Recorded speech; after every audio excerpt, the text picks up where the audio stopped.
Hey guys, tonight we're diving into something a little more sparkly, but also, somehow, much worse. Ever dreamed of being a medieval princess? Castles, gowns, and fairy tale romance? Yeah, forget all that. Try political pawns, corsets of doom, arranged marriages at age 12, and a full-time job of smiling through existential dread. So before we tiptoe into this royal disaster, feel free to like the video and subscribe, but only if you genuinely enjoy what I do here at Feathers 10, and drop a comment telling me where you're watching from.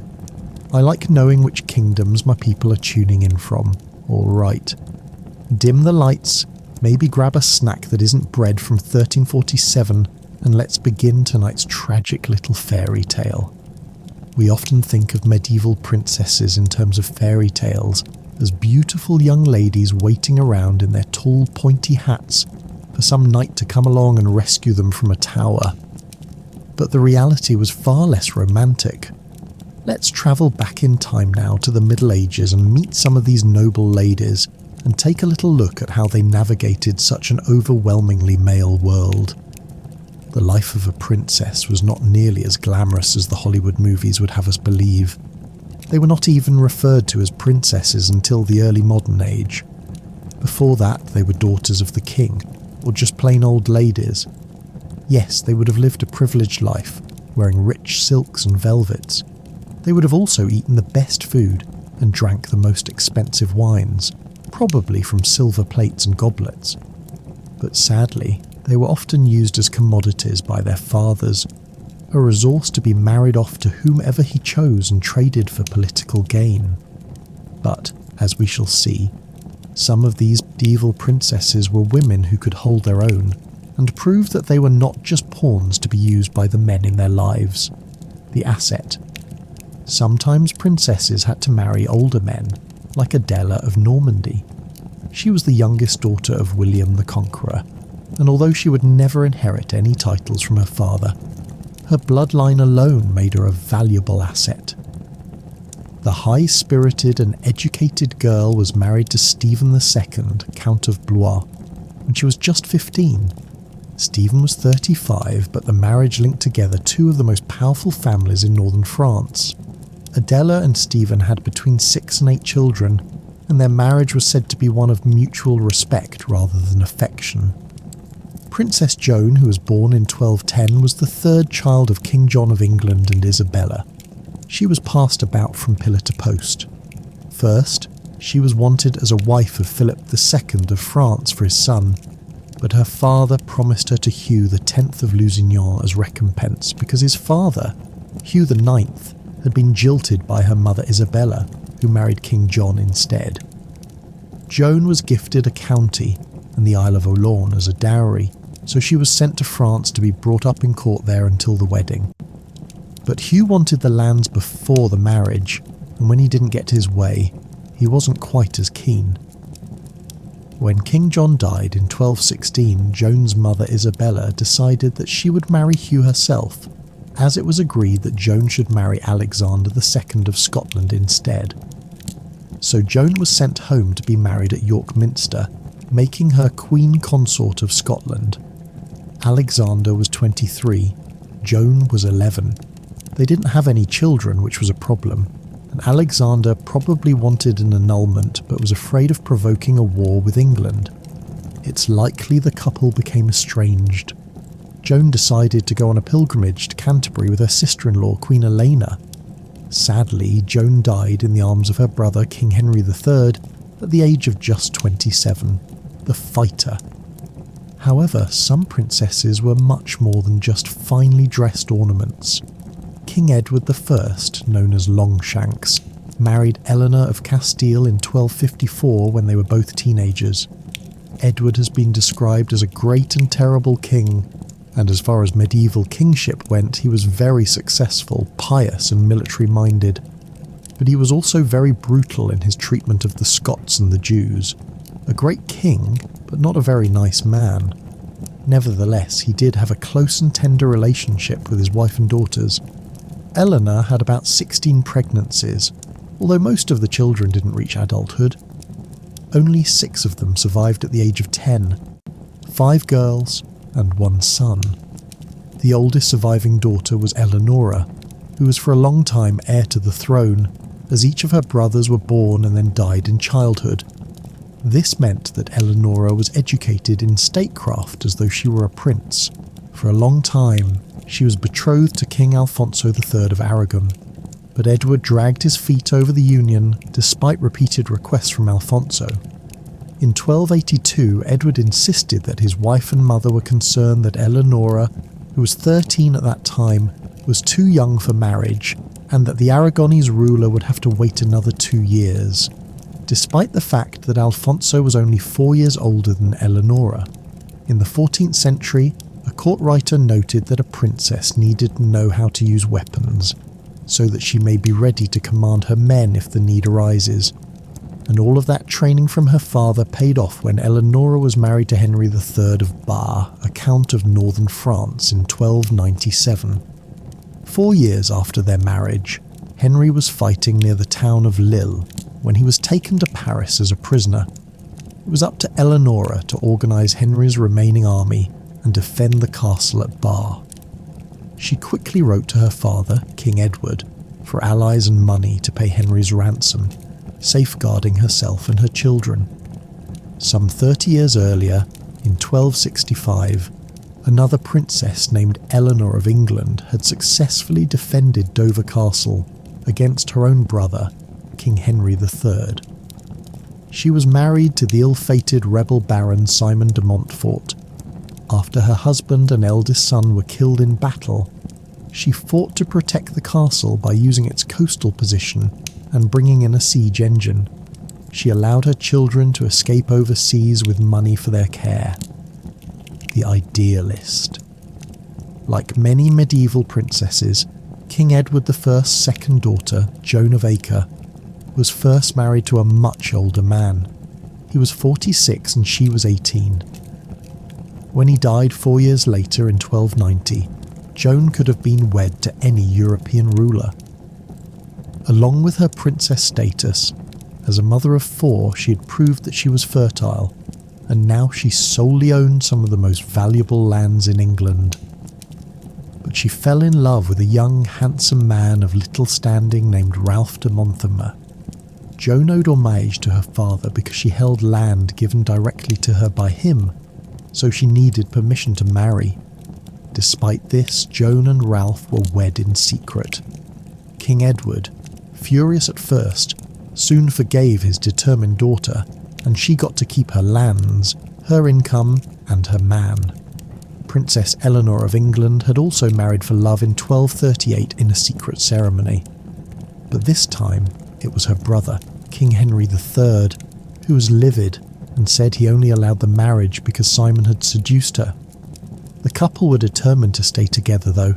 Simon even travelled to Rome to seek papal approval because Eleanor had previously sworn a lifetime oath of chastity. The gambler. Mary of Woodstock, the 4th daughter of Edward I, was born in 1278, and she didn't marry at all. Instead, she led a very comfortable life as a nun. She was dedicated to Asbury Priory at the age of 7 and veiled when she was 12. Mary was gifted a £100 a year allowance from her parents, which is around £14,000 today, private quarters and special wine. In 1306, when Mary set off on a pilgrimage to St Mary's Shrine at Walsingham, everything was paid for by her father. The journey took 1 month to travel from Northampton to Walsingham and back to the Priory. Mary and her female companions ate lavishly and were entertained along the way by minstrels. Despite the king already spending a small fortune on this little adventure, Mary had to send messengers 3 times over the month to ask for more funds. Mary, it seems, was partial to a bit of gambling. The problem was she wasn't very good at it, and ran up some astronomical debts playing dice. It's a good job she had a rich and indulgent father to pay them off for her, the scholar. When she wasn't roaming around the countryside accumulating huge gambling debts, Mary was busy commissioning books about the history of her father's reign. The book was written in the dialect that Mary spoke, Anglo-Norman, which suggests that she was going to read it herself. Being fluent in reading and writing meant being literate in Latin, something that only priests, a few nuns, and a small number of laymen and women were able to achieve. Mary and her siblings were educated by their mother, Eleanor of Castile. They were able to recite prayers and read devotional works, romances, and histories together. Writing was even more rare, but records exist for the purchase of writing tablets that show Mary's older sister Eleanor was practicing writing as a teenager. The Tourist. Elizabeth of Rhuddlan was the youngest of Edward I's daughters. She was already a widow by the time she was 18. Born in 1285, her marriage was even being debated when she was just 3 years old, and she was wed to John I, Count of Holland, when they were both 15 in 1297. When John died just 2 years later in mysterious circumstances, as many medieval royals seemed to do, Elizabeth was desperate to get back home. So she set off from Holland in the summer of 1300 on a journey by land and sea that took her almost 2 months. But travelling was something that Elizabeth, along with her sisters, was well used to. The English court was completely transient, and with the king at its heart would move up and down the country from one royal castle, monastery, or aristocratic home to another.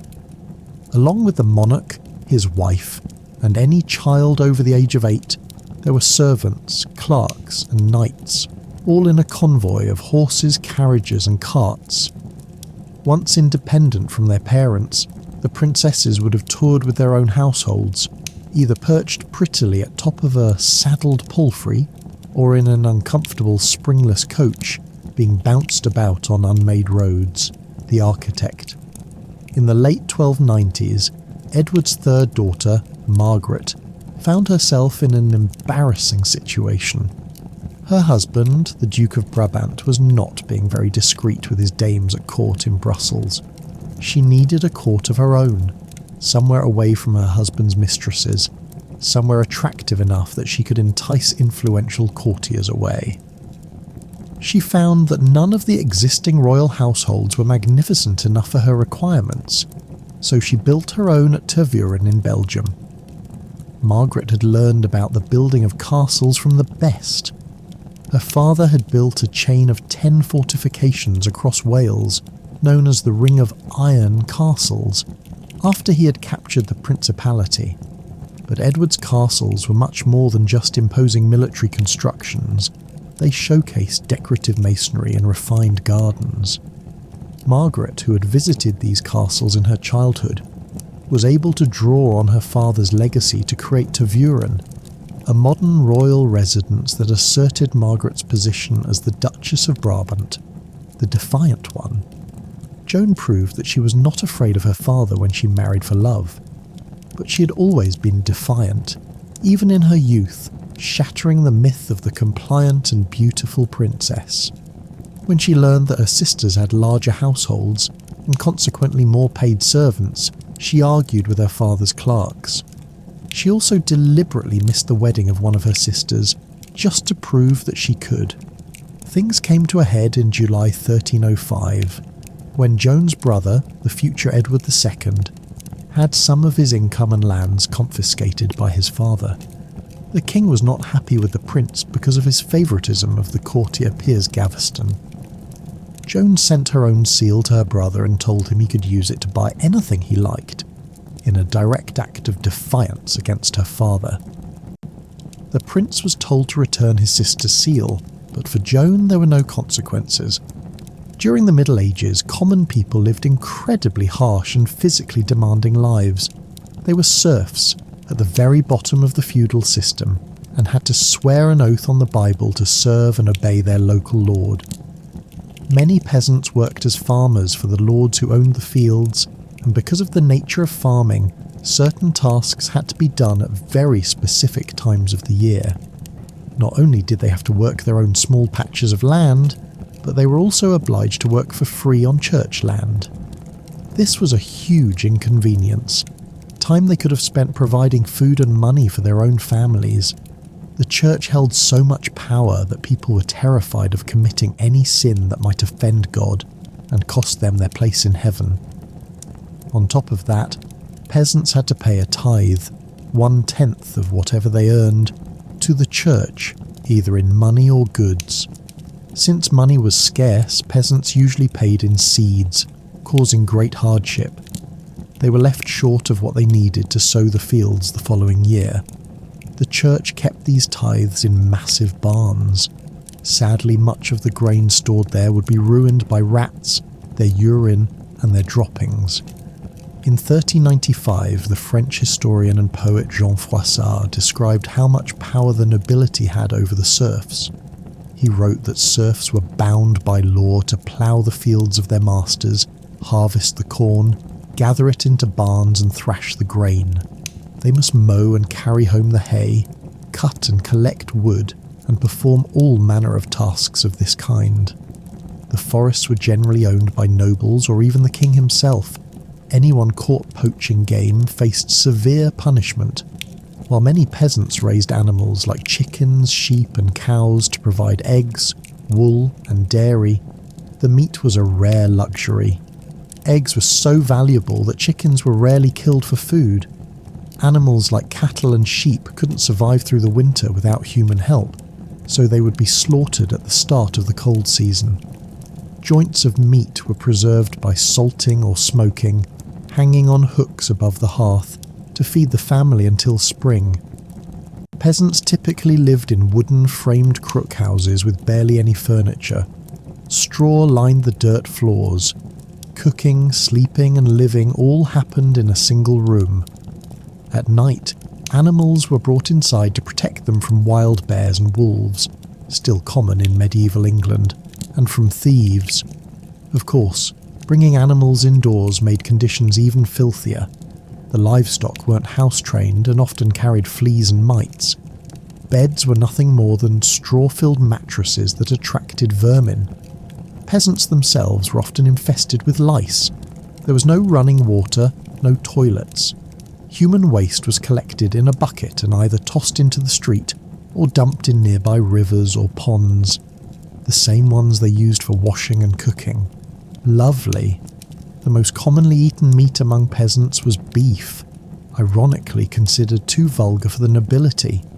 A family might keep a cow until it was too old to milk, then slaughter it for meat. Nothing was wasted. The hide became leather. Bones were turned into needles, tools, or even weapons. Pigs were particularly valuable. They needed little care, could forage for food in forests and even cities, and could defend themselves against predators. When slaughtered, every part of the pig was used. Blood was made into black puddings, intestines became sausage casings, and even trotters were used for making jelly. Bacon and ham, once cured, became essential wintertime staples. In cities, few had their own kitchens. Ready-made food from street vendors was common, with beef or pork filling pies and stews. Sheep were also kept for milk, wool, and eventually mutton. After the Norman conquest of 1066, all game belonged to the nobles. Poaching deer or wild boar was punishable by death, though rabbits and hares could still be hunted by peasants. Nobles also kept domesticated rabbits in enclosures called warrens. In fact, Henry III of England once served 500 hares and 200 rabbits at a Christmas feast. In general, meat was a luxury for peasants, especially early in the Middle Ages. Most of their diet consisted of bread and cereals. By the 9th century, almost 3/4 of their food intake came from barley, oats and rye. Interestingly, after the Black Death devastated Europe in 1353, killing about 200 million people, food became much more available. Even the poor could afford more meat. Meanwhile, the rich ate exotic dishes.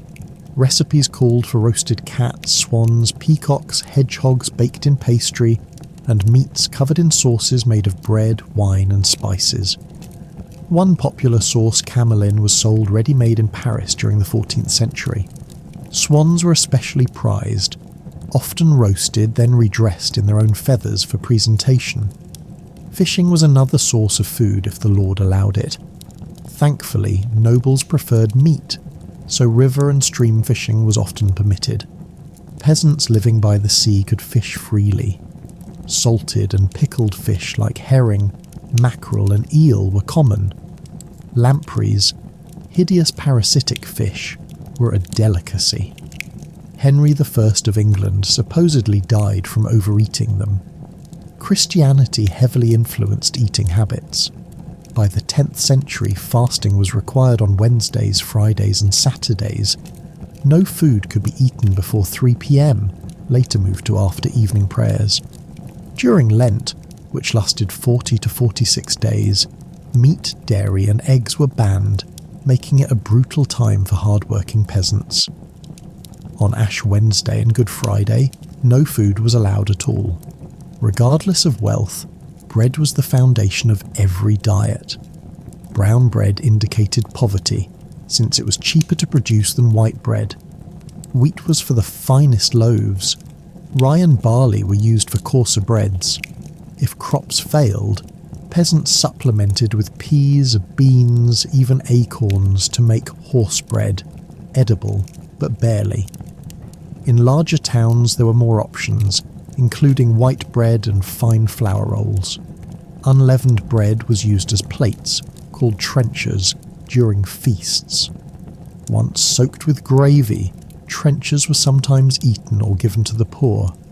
Ale, cider and mead were the main drinks, alongside water from clean rivers, wells or rain barrels.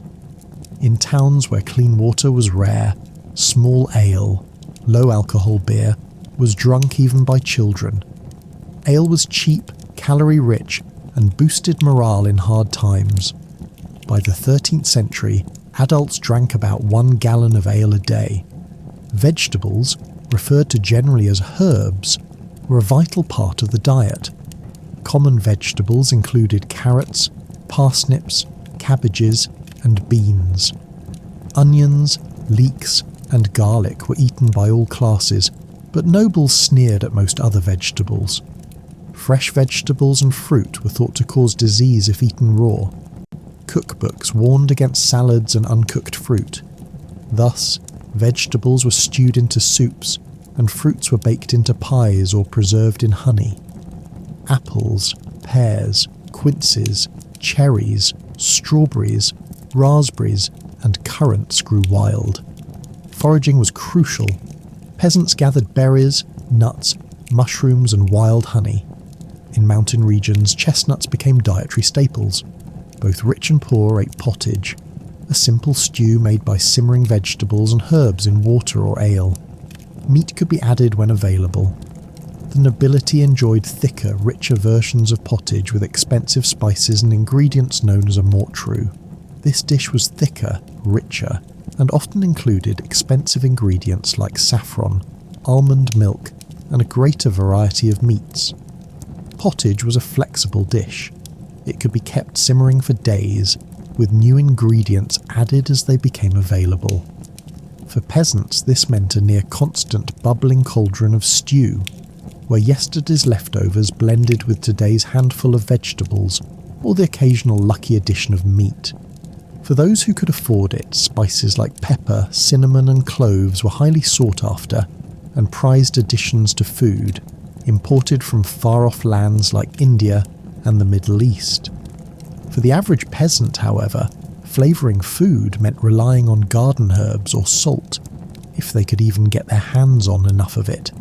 Salt, in fact, was so crucial that it wasn't just for seasoning, it was a vital preservative, used to cure meat and fish so it could last through harsh winters.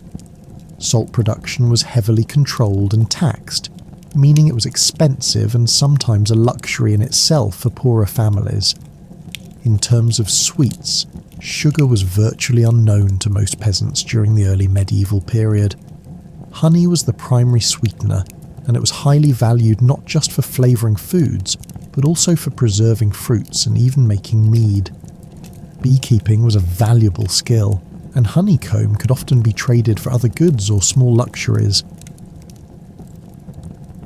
Cheese was another crucial part of the peasant diet.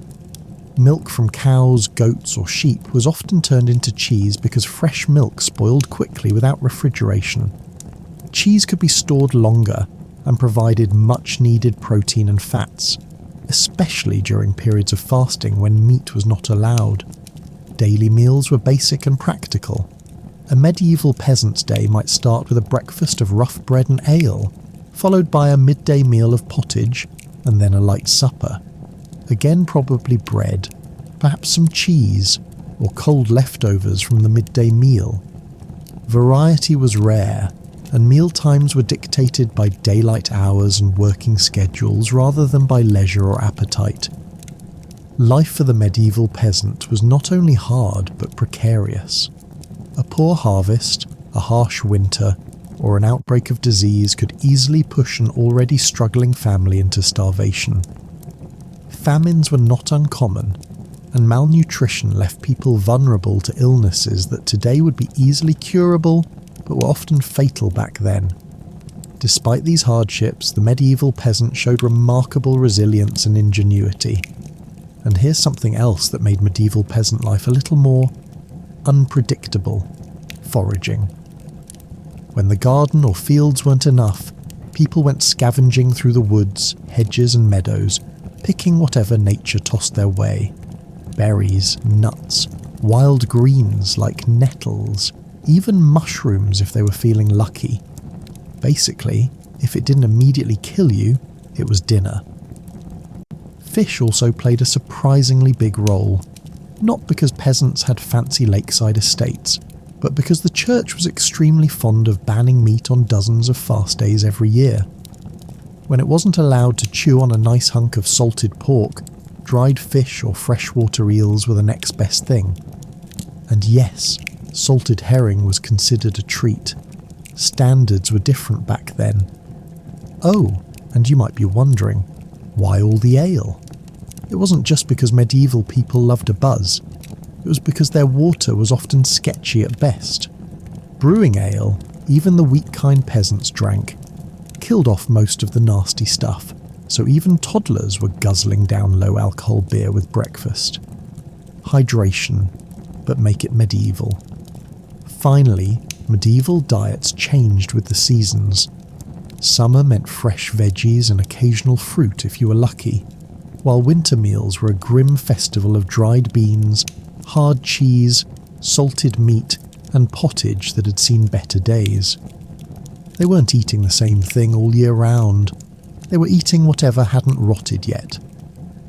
But somehow, through a mix of foraging, brewing, salting, fasting, and just pure stubbornness, medieval peasants managed to survive and even carve out some good moments, usually involving communal feasts after a hard harvest, where for one evening nobody worried about tomorrow's dinner. Until tomorrow came, of course. And while their diets were limited compared to today's standards, they were largely natural, unprocessed and seasonal, a kind of simple, earthy cuisine that, ironically, many modern people today might find themselves striving for under the label of organic or farm-to-table.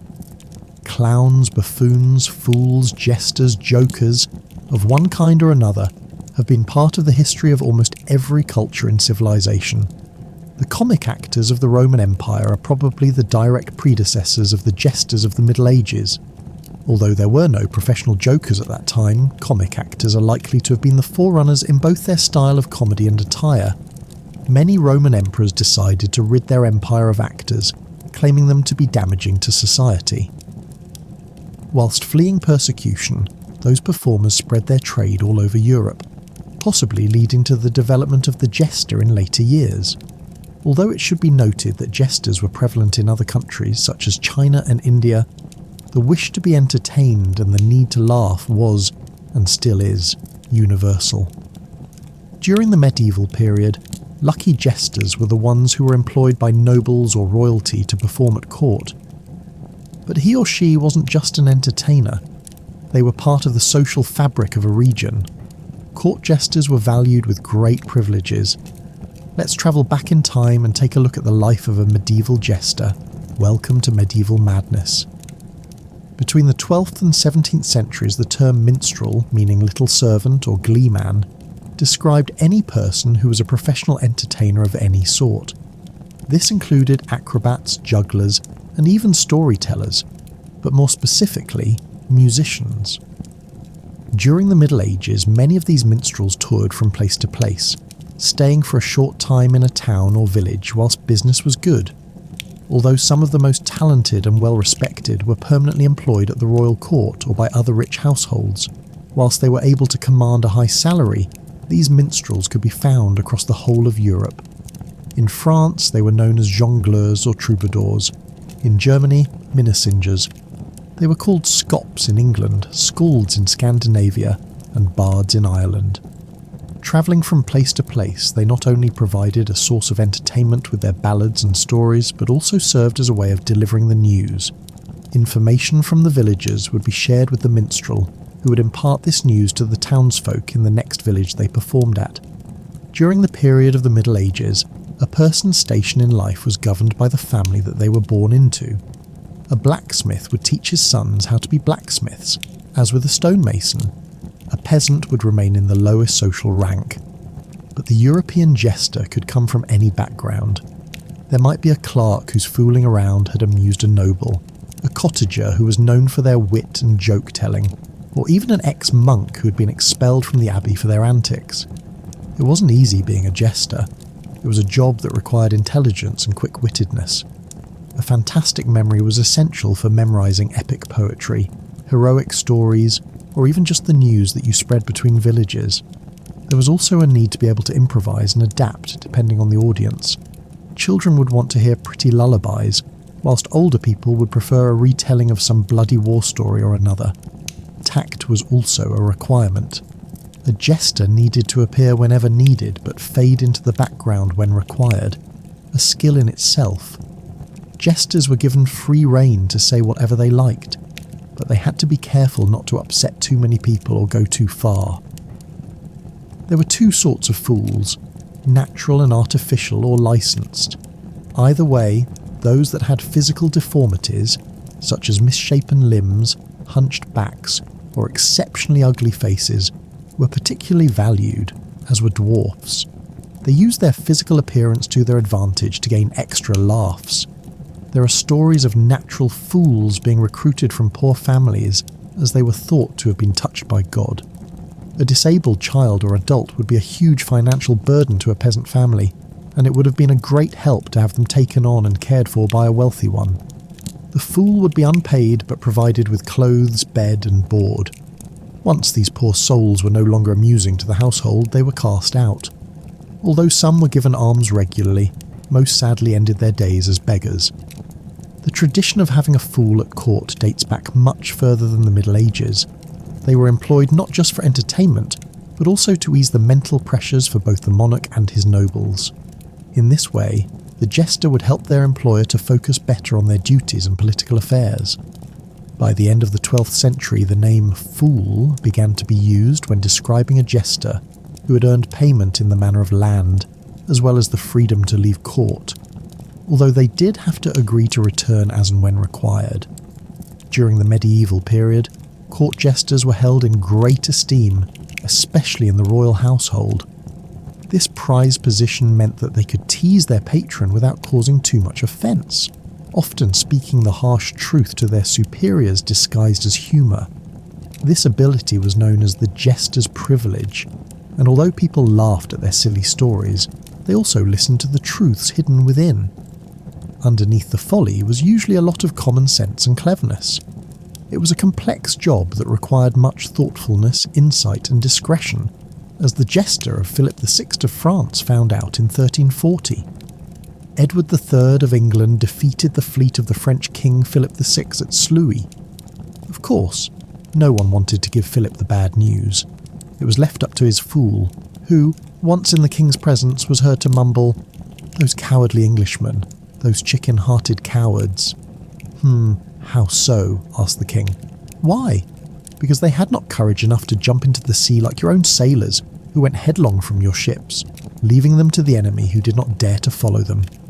Court was often controlled by fear and insincerity, and it was essential that the truth be dressed up as silliness in order for it to be accepted. It's impossible to know how many crazy ideas a jester had discouraged by whispering into the king's ear, or how many calamities were caused because of his bad advice. As far as physical entertainment went, singing, dancing, acrobatics and juggling were all indispensable skills for the jester, as well as being able to play an instrument, perform ventriloquism, puppetry and sleight of hand. Even when carrying out their main job, that of making their employer laugh, part of the comic appeal of the jester was their traditional costume, which was also meant to cause amusement. During the early medieval period, it was not unusual for the head to be completely shaved.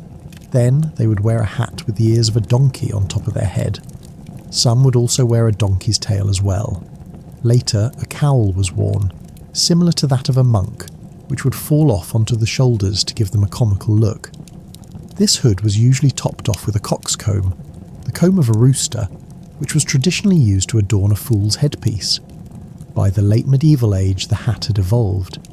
Made from soft cloth, it now had 3 points, representing the ass's ears worn in the earlier period. A jingling bell was fastened onto the end of each point. Called the cap and bell, this is the design that we associate with a fool's hat today. They might also carry a type of pretend sceptre known as a bauble or marotte, with a carved miniature grinning head on the end. It would often be made to look like the jester themselves, and was also adorned with a cap and bell. Some fools carried a mock weapon such as a wooden sword, an inflated bladder on a stick filled with peas to make a type of large rattle, or a padded club. These types of props were used to add extra quirkiness to their cavorting.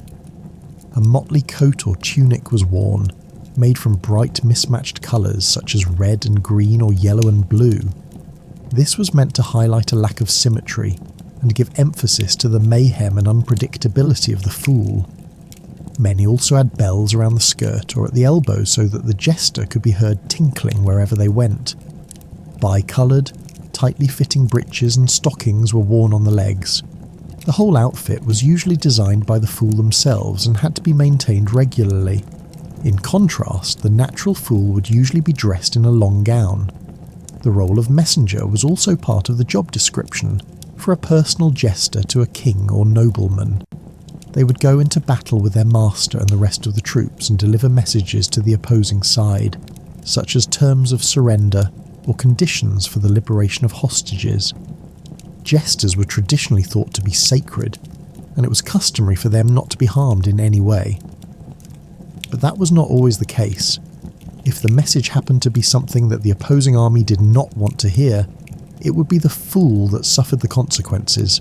It was not unusual for the angry leader to shoot the messenger right back at the enemy by loading him into a catapult or trebuchet. It was to be hoped that the jester would have already been killed beforehand, and that it was their severed head that would fire back. But sometimes, unfortunately, it was a live fool that was sent airborne. However, one minstrel who showed himself to be more than just the average jester was the Norman dwarf named Taillefer. He was a French jongleur who travelled over from France with William the Conqueror during the Norman conquest. By mid-battle, the French were becoming weary and in danger of defeat. On horseback, Taillefer juggled a sword while singing the Song of Roland at the English troops during the Battle of Hastings. His antics caused one English soldier to break ranks from the shield wall. Taillefer saw his opportunity and attacked the Englishman, decapitating him. He then charged at the English line, killing more enemies before he was overcome. Taillefer is credited with lifting the spirits of the French army, which then rallied and won the battle, and subsequently the kingdom. And he is not the only jester of note. Many were quite powerful and had great influence throughout medieval society. Roland the Farter was court jester to King Henry II of England in the 12th century. Actually an accomplished flautist, he was famous for the art of breaking wind and was especially sought after during Henry's Christmas festivities. There, the charmingly named jester would perform a simultaneous fart, whistle and jump. Roland was so well respected by his king that he was rewarded with the 30-acre Hemmingston Manor, as well as an annual payment. At the court of Edward I, known as Longshanks, Tom the Fool was awarded the huge sum of 50 shillings, because he performed so well at the wedding of Princess Elizabeth. Many others were also able to take advantage of their position and turn their good fortune into wealth, helping to obtain profitable deals and jobs for friends and family. Another jester who was determined to make the most of his skills was Rahir. Using his wit, he became invaluable to the nobility and was referred to as a minstrel. He was particularly good at making fun of people and spreading outrageous gossip behind their backs, amusing everyone who was listening. Not only did he perform clerical work, but he also became jester to King Henry I in the early 1100s. Rahir would at times adopt the behaviour of an idiot, which greatly entertained the servants and children. He's reported to have fallen ill on a pilgrimage to Rome, where he had a vision of St. Bartholomew. On his return to London, he founded the hospital of the same name to create a sanctuary for those less fortunate. In China, Shen Jiangoa, also known as gradually stretching taller, was employed as a jester during the 10th century in the state of southern Tang. He was so influential that he was able to make the emperor Li Bian reduce taxes. In the midst of a drought, he made a joke that even the rain was afraid of being taxed and would not come into the land. Li Bian was so amused that he cut taxes immediately. Legend has it that that very night Shen is also believed to have saved the emperor's life. Li Bian invited his enemies, Al Ben, to a banquet, then sneaked poison into a goblet of wine before he offered it to Li Bian for a toast. Shen quickly grabbed the cup and, sacrificing himself for his emperor, drank the poisoned wine himself. Despite being given an antidote, sadly, Shen died from a burst brain. Whereas, in Saxony, Germany, rather than being looked at as a clown, Clousner was regarded as being a wise man during the late 15th century. Much was written about him, and he was known for his moral stories and parables. He's even thought to have been able to predict the future. During the Middle Ages, women were considered the property of their fathers or husbands, and had very few privileges. But some were lucky enough to become successful as jesters. For them it meant they had the freedom to insult men of power without consequence. The job was one of the few that was completely open to women, who could enjoy the same benefits as men without any stigma. Many female jesters accompanied the queens and ladies of court, such as Archerwood de Poix, who was fool to Jeanne, the Queen of Charles I of France, in 1373. We know that Jeanne paid the large amount of 170 gold francs for a dress for Archerwood, who was obviously well cared for. Another female jester was Madame d'Or, who entertained everybody at the Festival of the Golden Fleece in 1429 in Bruges de Belgium. Margaret, the granddaughter of Charles the Bold, Duke of Burgundy, also had a female fool who was allowed to sit in a chariot with the ladies in waiting when travelling with her mistress. One nameless female jester arrived at the court of Edward II, who was celebrating the festival of Whitsuntide at the Hall of Westminster in 1316. She trotted into the hall on a horse and rode around telling jokes to the king and his eminent guests. At the end of her performance, she approached the king and placed a letter in his hand before graciously riding away. The letter actually contained a petition of complaint against the abundant favour that the king had lavished upon the undeserving, while his faithful knights and trusty servants were neglected. No one else would have dared to hand over this letter, but jesters were allowed free access everywhere. Perhaps this female fool was also aware of King Edward's love of any joker who could ride a horse, or to be more precise, could fall off of a horse. He previously paid one jester who continually tumbled from his mount the princely sum of 20 shillings, double that of another fool who could only dance for his king. Some of the customs that we now enjoy during the Christmas period date back to the Middle Ages and before. Singing carols, giving gifts, decorating homes, and overindulging were all part of the medieval festivities. The Lord of Misrule was a respected position within noble houses and at the royal court. The jester would be expected to play the role over Christmas. It was a demanding job. Festivities needed to be organised properly to guarantee that everything went well, and the reign of the Lord of Misrule could last anywhere from 12 days to 3 months. There were masked parties, the possession of the Yule log, and feasts that all needed to be planned. Sometimes the festivities would include mummers' plays. The origins of mumming date even further back than the Middle Ages, through Europe and into Russia. Medieval mummers were a group of travelling actors who would perform religious plays at Christmas, travelling from house to house. Most of the plays had a biblical theme, but were mainly for entertainment. So the medieval jester was valued, not just endured. Their relationship with the townsfolk and those at court was often warm and friendly. Ever the diplomat, they were the voice of reason for many monarchs who were brought up to believe that they had divine rights and were answerable to no one except God. They could save an innocent from the king's fury with just the telling of a joke, therefore saving the king from himself. Although their verbal attacks could be scathing, there was usually an undercurrent of compassion and real insight. The fool was on the side of the ordinary people, fighting against oppression, making them liked by all, whether lord or peasant. You're born into 17th century England, into what people might call a decent family, not rich enough for fancy silk, not poor enough to starve, just comfortably forgettable. Your mother does all the cooking, cleaning and, well, keeping you alive. Your father, he's never home for long, always out doing stuff. Then you hit the 1-year mark. Huge achievement, by the way. You've officially dodged the Grim Reaper newborn sweep, where nearly 40% of kids like you don't make it this far. Congrats. By age 3, you start realising something's weird. Nobody visits your home, you don't live near other kids, and for some reason your mother never lets you wander outside. Something about wolves. Stray ones that apparently enjoy snacking on children. Then, one evening, your world cracks open just a little.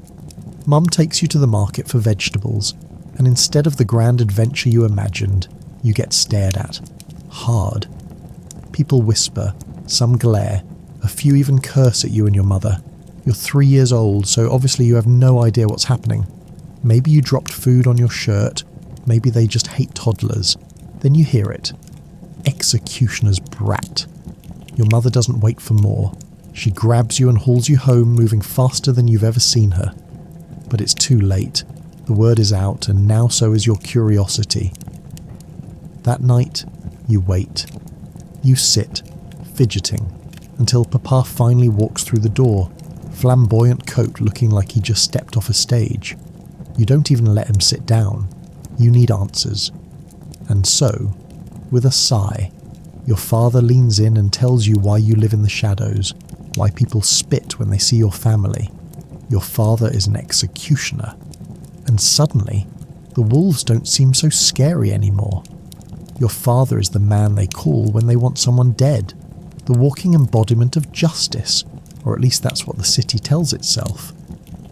But there's a tiny little problem. He's getting old. And guess what? You're next in line. Wait, what? No. You had plans. Good plans. Maybe a blacksmith shaping steel instead of splitting skulls. Maybe a knight guarding enemies on the battlefield, not butchering criminals in the city square. Anything but this. Your father doesn't sugarcoat it. He sits you down, looks you straight in the eye, and hits you with the harsh truth. Nobody in the city will let you do anything else. Your father once dreamed of being a knight too, but that was never going to happen. His father was an executioner. His father before him was an executioner, and his father's father, guess what? Executioner. This is the family business. You're trapped. At age 12, training begins. Like any other job, you need to learn the trade. You start small, taking care of execution tools, sharpening axes, swords and ropes, cleaning up the execution sites after someone loses their head. It's gruesome, sure, but bearable, because at least you haven't had to watch someone die. Oh, look at that. You jinxed it. 8 months in, your father calls you to witness your first real execution. A man stands on the scaffold, weeping, begging for mercy. His children are in the crowd, screaming for their father's life. The crowd watches, some solemn, some hungry for blood. Your father stands there not like a man, but like a reaper waiting for the job to be done. And then, the rope. Snap. His neck. It hits you. This isn't just training. This is your life. Bitter, angry, trapped. You clean up the blood, Pull the body away while the city glares at your father like he was the one who made the sentencing, like he's the villain. And one day, that'll be you. You're 14 now. 2 years of scrubbing bloodstains and hauling corpses have earned you the right to start real training. And by training, you mean something that makes those past 2 years feel like a vacation in Disneyland, if Disneyland had a chopping block and torture chambers. First lesson? Human anatomy. No, not sketches or dusty books. You learn by watching your father slice open real corpses right in front of you. At first, you turn away, gagging, but you don't get to look away for long. You learn, or you bleed. That's the rule. Every mistake is corrected with a beating. Executioners don't just kill, they extract information, which means you also learn the art of torture, and learning means watching. You watch him tear out a man's teeth one by one, while the victim screams and writhes in agony.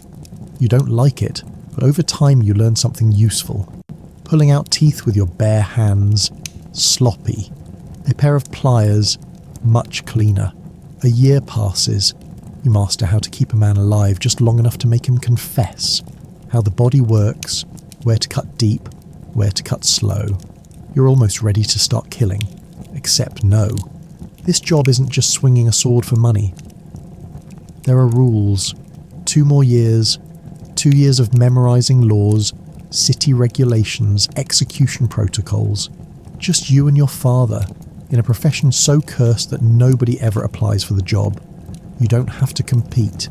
You don't have to prove yourself against anyone, because no one wants to live the life you were born into. Then finally your father decides it's time, but not for public executions. Not yet. First, you practice by torturing prisoners for confessions. It's slow, messy work, but you do it. And when your father sees that you can break a man without flinching, he nods. Now you're ready. Your first public execution. You pull on the black cloak, not to hide your identity, everyone knows who you are. It's to strike fear into their hearts. The crowd watches in silence as you step onto the scaffold, sword in hand. You keep your back straight, grip firm, unyielding. But inside, you're sweating, shaking, your heart hammering against your ribs. Your father's words echo in your head. Fake it till you make it. The convicted man is dragged onto the podium. He's forced to his knees. The priest murmurs a final blessing. You don't wait. Your sword flashes. One clean stroke. His head flies. The crowd gasps. The execution was so fast, so smooth, that for a second they can't believe it actually happened. You're good. Disturbingly good. The crowd disperses, but not without giving you a storm of curses. Even the priests spit at your feet like you chose this life, like you wanted to be a butcher in a cloak. Execution after execution, you improve. You refine your technique. Your father notices. Even he can't deny your talent. Soon, he retires. The title is yours now. The city's official executioner. Time to enjoy everything your father did. Being an executioner isn't just about swinging a blade and spilling blood. It comes with privileges. You're paid well, not just for killing, but for keeping the market streets sane. You're also allowed to take whatever you want from the dead. Clothes, jewellery, boots. Your wardrobe is built on corpses, and this makes people hate you even more. Imagine this. Elizabeth, whose father you beheaded yesterday, sees you parading through the market in his favourite coat. How do you think she feels? That's right. She wants to kill you, but she won't, because you're untouchable. The church refuses to let you in unless it's a special mass. That's rare. They say you're unclean, an unnecessary evil, and yet you're expected to marry. So you leave your father's home, buy a house on the city outskirts, and find someone as hated as you, a whore. She's beautiful. She understands you. She has no family, no one to judge her for choosing the city's butcher. Your wedding is as empty as your childhood dreams. No priests, no guests, just you, your parents and one aunt, who probably came for the free meal.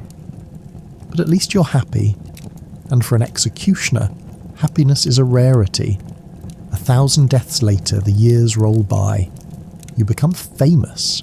Your name reaches neighbouring cities. 1,000 executions under your belt, and you are now a legend of death, feared more than any of your ancestors.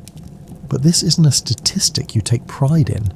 It haunts you every night. Their faces flood your dreams. Their screams crawl inside your ears and refuse to leave. The weight of their deaths crushes your chest. But life has one mercy left to give you. Your wife gives birth to a son and a daughter. For the first time you know true joy. You love them fiercely, protecting them, giving them a good life. That's all that matters now. But something is wrong. You feel it in your bones, your muscles. The stance that once made you a pillar of fear is now hard to hold. Your hands shake. It's only a matter of time before you make a mistake, and in this job, a mistake is death. The cycle continues. There's only one choice left. You hate it, but you know what must be done. You take your son aside and begin to train him, just as your father trained you. You carve the same fate into him as was carved into you. He hates it just like you did, but this is the only way. If he is to survive, he must be better than you. Because in this life, you don't live by mercy, you live by the blade. One afternoon in May 1573, a 19-year-old man named Franz Schmidt stood in the backyard of his father's house, in the German state of Bavaria, preparing to behead a stray dog with a sword. He'd recently graduated from decapitating inanimate pumpkins to practicing on live animals. If he passed this final stage, Schmidt would be considered ready to start his job as an executioner of people. We know the details of this morbid scene because Schmidt meticulously chronicled his life as an executioner, writing a series of diaries that painted a rich picture of this profession during the 16th century. His words provided a rare glimpse of the humanity behind the violence, revealing a man who took his work seriously and often felt empathy for his victims. But what's more, Schmidt wasn't necessarily all that unusual. Historical anecdotes reveal that the prevailing stereotype of the hooded, blood-spattered, brutish executioner falls far short of the truth. So then, what was it like to do this work hundreds of years ago in Europe? And how did executioner become a legitimate job title in the first place? What's common to all countries in Europe at the time is that they're all trying to have better criminal law enforcement, said Joel Harrington, a historian at Vanderbilt University in Tennessee, and the author of The Faithful Executioner, Life and Death, Honour and Shame in the Turbulent 16th Century. Picador, 2013, a book about Schmidt's life. The problem was that things were a little like the American Wild West, in that most criminals got away, Harrington told Live Science. So when they did catch them, they really liked to make a good example and have a public spectacle. Hence the need for public executioners to carry out that work. But people weren't exactly lining up for the job of hanging, beheading or burning criminals at the stake. Most people understandably saw this as undesirable work. In fact, those who ultimately became executioners didn't choose the job for themselves. Instead, it was bestowed upon them. In some cases, butchers were roped in to become executioners, or convicts were offered the job as an alternative to their own deaths. But typically, executioners came into the jobs through family ties. Most in the profession were men whose fathers had been executioners before them, Harrington explained. Even the diarist Schmidt was descended from an executioner. His father had unwillingly received the job when randomly ordained by a prince as a royal executioner. Over time, this passing of the baton from father to son created what Harrington called long-standing execution dynasties that spread across Europe during the Middle Ages. But the existence of those dynasties also reveals the poor image executioners had at the time. People were trapped in this family cycle of employment because in reality, they had few other opportunities to work, according to Harrington. People whose professions revolved around death were people that the rest of society did not want to associate with. So executioners were typically consigned to the fringes of society, and even forced to literally live at the edge of town. People wouldn't have invited executioners into their homes. Many executioners were not allowed to go into churches. Marriage has to be done at the executioner's home, Harrington said. Some schools would not even take the children of executioners. This social isolation meant that executioners were left to consort with others, forced to occupy society's underworld, undesirables such as prostitutes, lepers, and criminals. That only boosted public suspicion of executioners and their families. Executioners, therefore, were a conundrum, crucial for maintaining law and order, yet shunned because of their unsavoury work. Attitudes toward professional executioners were highly ambiguous. They were considered both necessary and impure at the same time, said Hannele Clemetilla McHale, an adjunct professor of cultural history at the University of Turku in Finland, who has studied representations of executioners. Yet there were some professional perks to this morbid work. Executioners benefited from something called havage, a kind of tax that gave them the right to take a portion of food and drink from market vendors for free, said Clemetilla McHale. What's more, the authorities usually gave the executioner free lodging and released him from tolls and taxes, she told Live Science. These small allowances were intended to compensate for executioners' social isolation and to compel them to stay in the job, but at odds with their lowly societal position was the professionalism that executioners were expected to show in their work. While the business of execution may seem like it would require little more than brute strength and barbarity, in reality, executioners needed a relatively high degree of expertise to do the job smoothly, said Clemetilla McHale. The office holder was expected to be successful at every execution. If he failed, he was accused not only of incompetence but also of cruelty, she said. In some regions, executioners were limited to 3 strokes for a beheading, and if a grisly scene resulted from one too many swings of the axe or sword, there could be serious consequences. Sometimes, an unsuccessful executioner was attacked by the furious spectators, and if he survived, the authorities punished him by withholding his fee or with imprisonment or dismissal, Clemetilla McHale explained. There was clearly a powerful incentive to execute as cleanly as possible, and that meant having a relatively good understanding of the human body. Contrary to popular opinion, executioners weren't uneducated. In fact, those in the profession had uncommonly high literacy rates for members of their social class, along with fundamental knowledge of human anatomy, Harrington said. This led to a surprising irony of the job. Some executioners could double up as doctors. This created an interesting societal paradox. People who didn't want anything to do with an executioner socially would come to his house and ask to be healed, Harrington said. We know, for instance, that Schmidt had many more patients he healed than people he executed, Harrington added. In fact, Schmidt wrote that doctoring would have been his chosen career had he not been forced into execution. Clearly, executioners from olden times were more than just blood-spattered brutes. Instead, the history books paint a picture of regular people forced into a job that nobody else would do, and in a time when execution was deemed essential for keeping the peace. Forget that image of the hood and them being anonymous and sadistic, Harrington said. They would have seen themselves as law enforcement officials. There's a final twist in the story of Schmidt.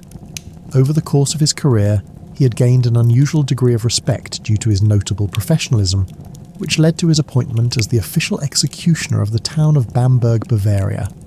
That earned Schmidt a generous salary and allowed him to live a very comfortable life with his family in a large home. However, he was still stigmatized because of his work, a fate he did not want to pass on to his children. So as a retired 70-year-old, Schmidt made it his mission to restore his family name. He appealed to Bavaria's authorities to release the Schmidt sons from their father's tormented legacy, and his bold bid was a success. His children were ultimately freed from a life at the executioner's block and given the right to pursue their own careers, as Schmidt had always wished to do. A happy ending to the executioner's tale. You wake up in the dark, not because it's night time, but because there's no light in your barracks.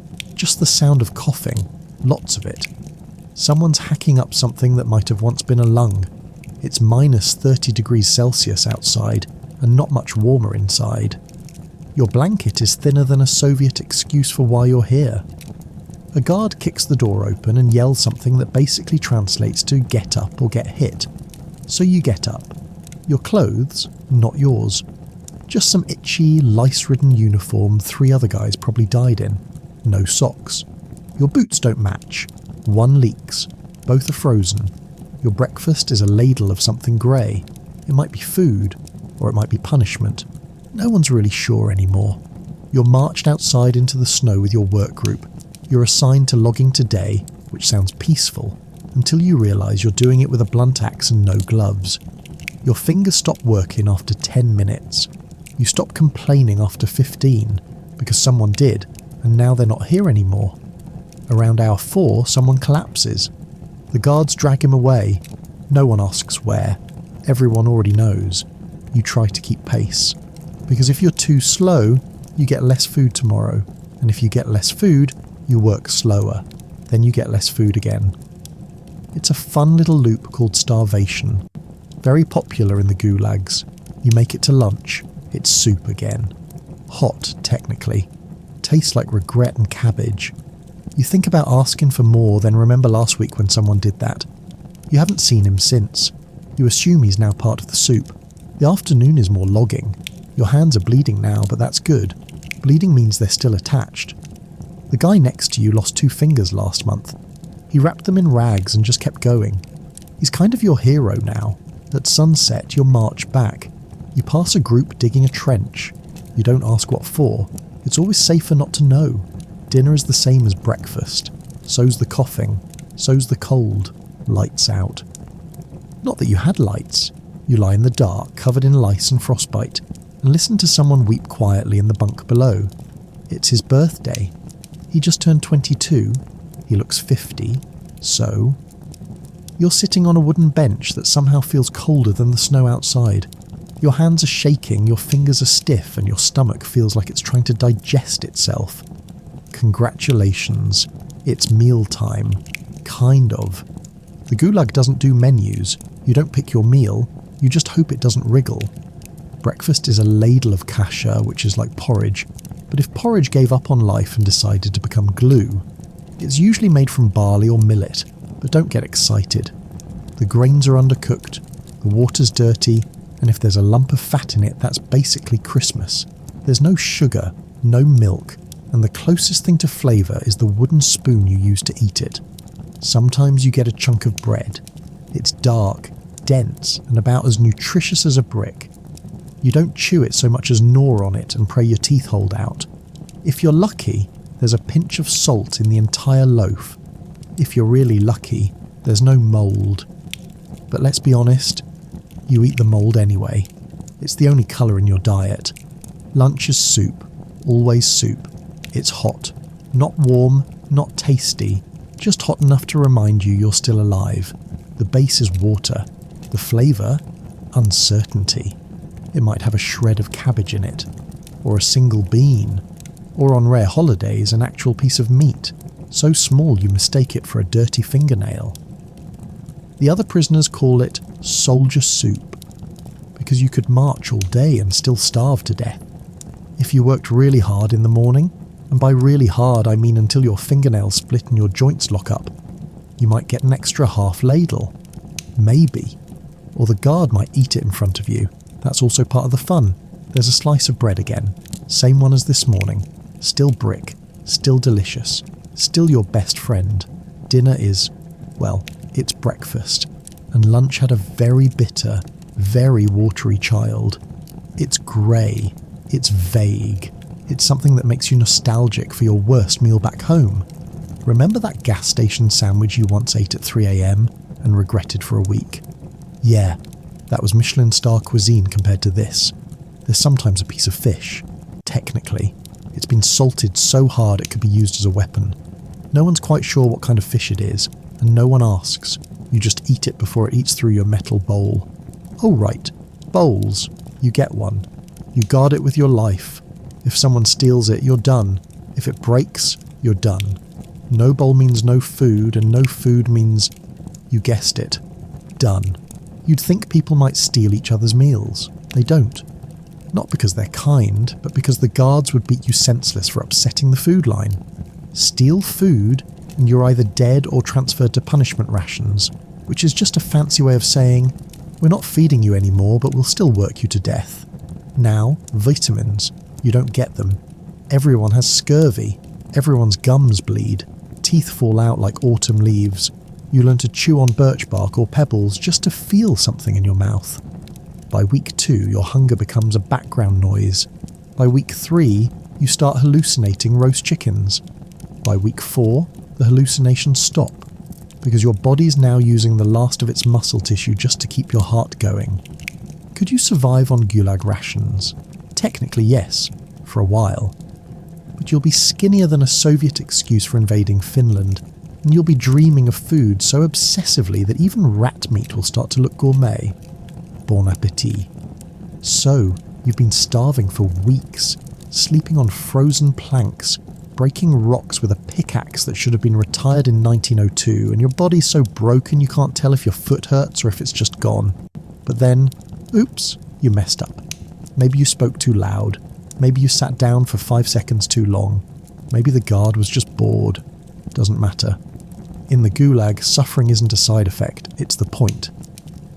Let's start with the basic punishments for those cute little infractions like talking in line or walking too slow because your legs are literally frostbitten. First up, the cold box, also called the isolator. It's a tiny wooden cell, usually with zero insulation, no windows, and a door that seals tighter than your fate.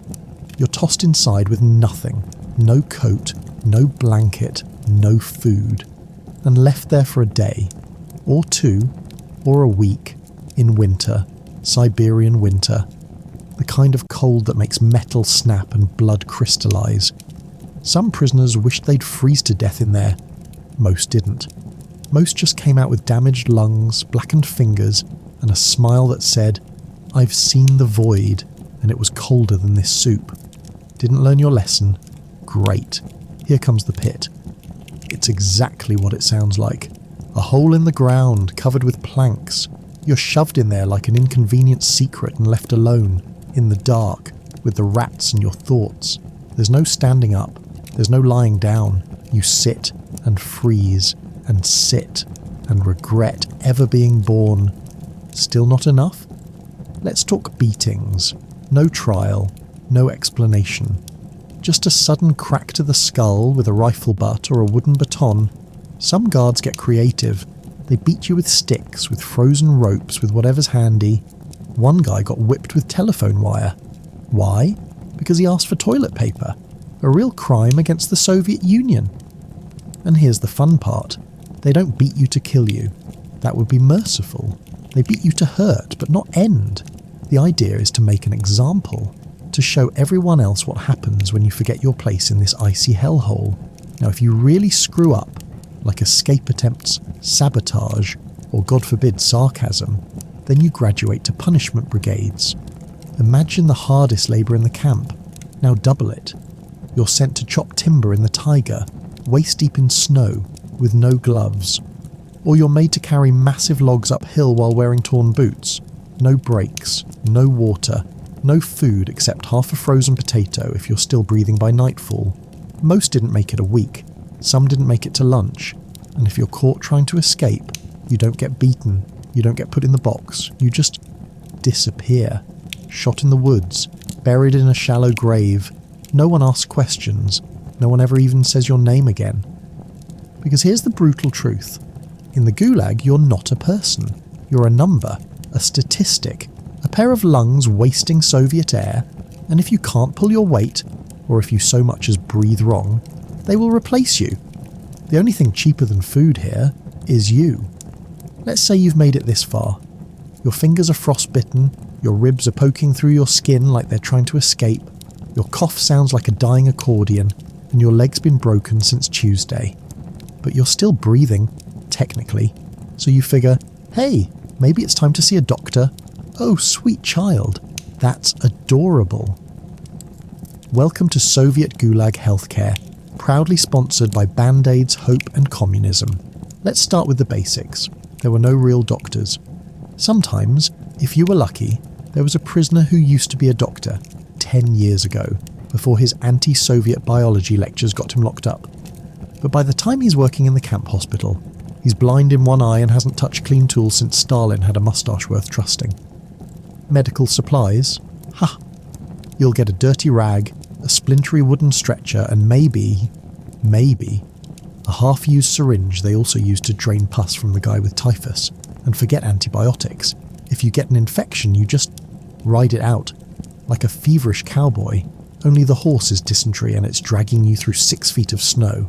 The most common treatment in the gulag? Observation, which means they watch you die. They put you in the so-called hospital barrack, a wooden shack with no heating, and more lice than pillows, and wait to see if you're strong enough to crawl back to work or just expire quietly in the corner. You got scurvy? Chew on your own boot leather? Got trench foot? Cut it off yourself. The sore's over there by the blood-stained wall. You've gone half blind from malnutrition? That's fine. You don't need eyes to dig holes. But the worst part, you didn't want to go to the hospital, because the hospital meant you couldn't work. And if you couldn't work, your food ration got cut, down to starvation levels. So if you thought getting pneumonia was bad, try getting pneumonia and only being fed a crust of bread every 48 hours. So yeah, prisoners would literally hide their wounds, bind their own limbs with torn shirts, stuff raw meat into open cuts to keep them from rotting, because even dying slowly was better than being treated.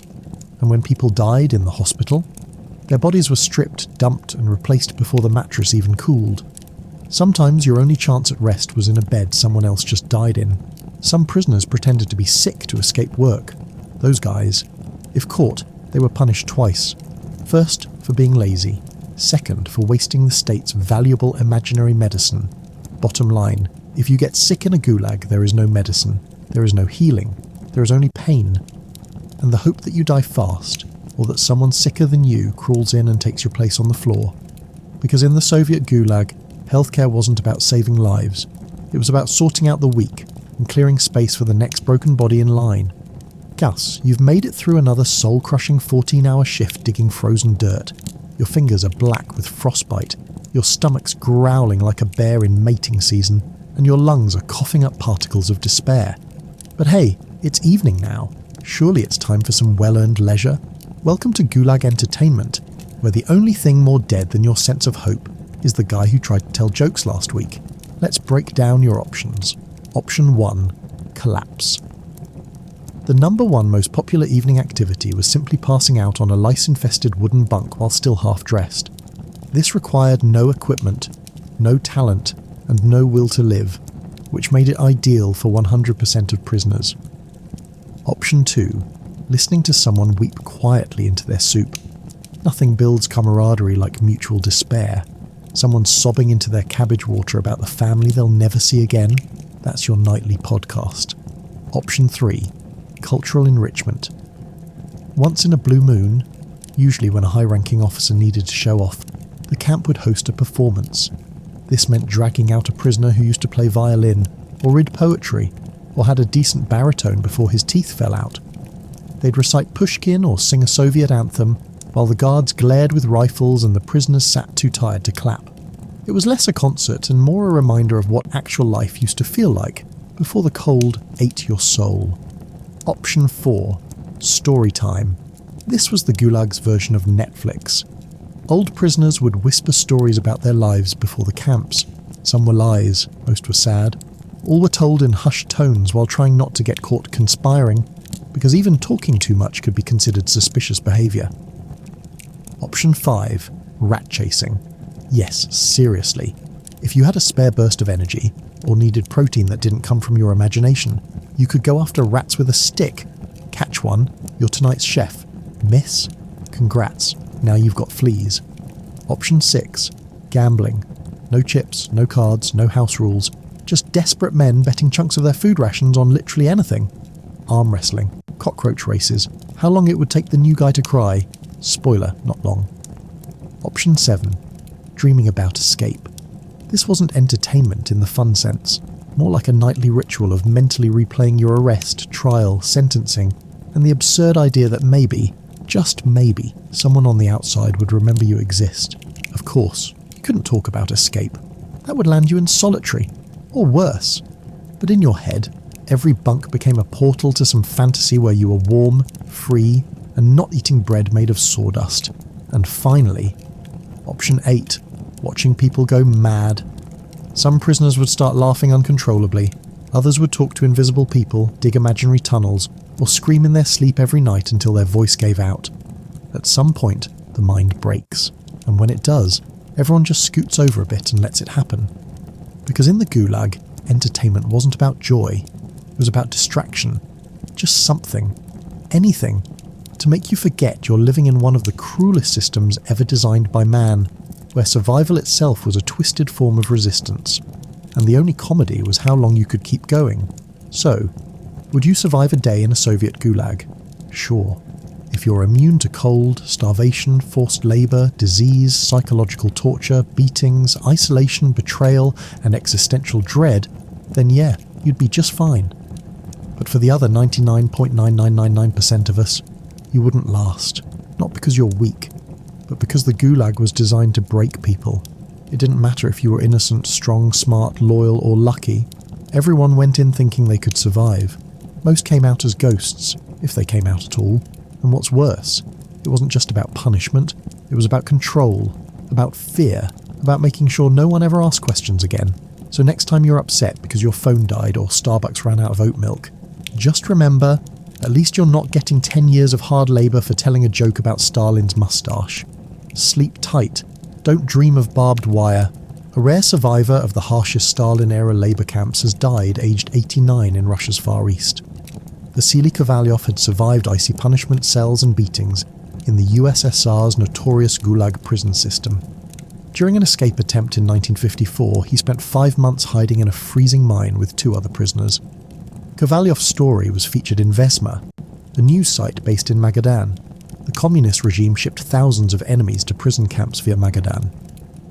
In 1950, Kovalyov, aged 20, was found guilty of anti-Soviet sabotage, one among the millions of victims of Stalinist terror. An old sabre that he had used to chop vegetables was enough to condemn him. First, he was sent to Norilsk, in the Russian Arctic, he told Vesma, but he ended up in Kolyma, a notoriously harsh network of labour camps north of Magadan, after guards uncovered an escape plot. In 1954, he and 2 other inmates hid in a mine and prepared an armed uprising, but someone tipped off the guards, who then came looking for them. Miners who knew the place inside out accompanied them, and said we wouldn't be able to stand the permafrost there longer than a week, he told Vesma. They blocked all the entrances with grills. We spent 5 months underground, in the dark, starving. After 3 months we had eaten all our food, and in the end we were chewing wood shavings. He said they managed to dig a way out through the permafrost and emerged half-blind like moles. They made it to a nearby town but were arrested there. During a punishment beating, the guards let loose a huge sheepdog on him, he said. It leapt at me, but I had protective metal studs on my boots and kicked the dog down. In a flash I dived at its throat and bit hard.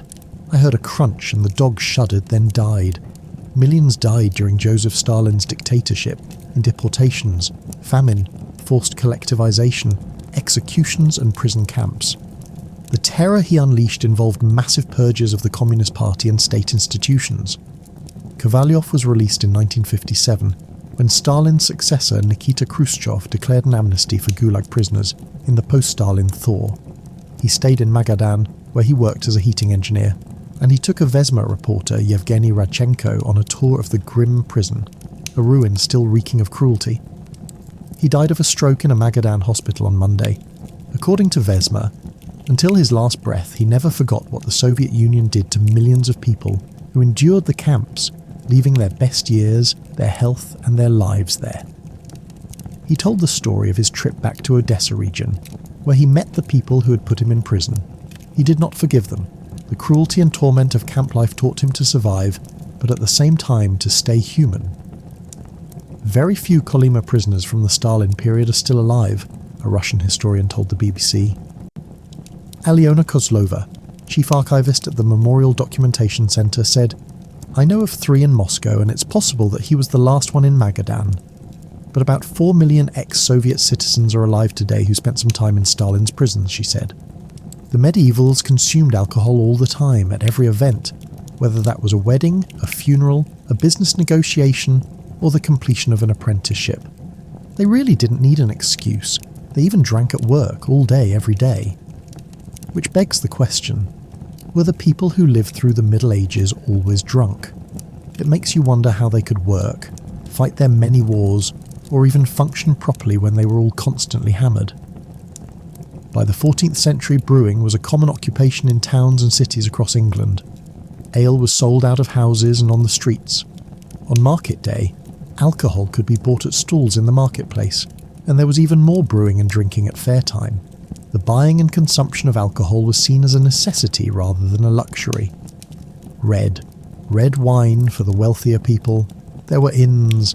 They first appeared in the 12th and 13th centuries, usually located in towns, and had plenty of staff to look after their rich patrons.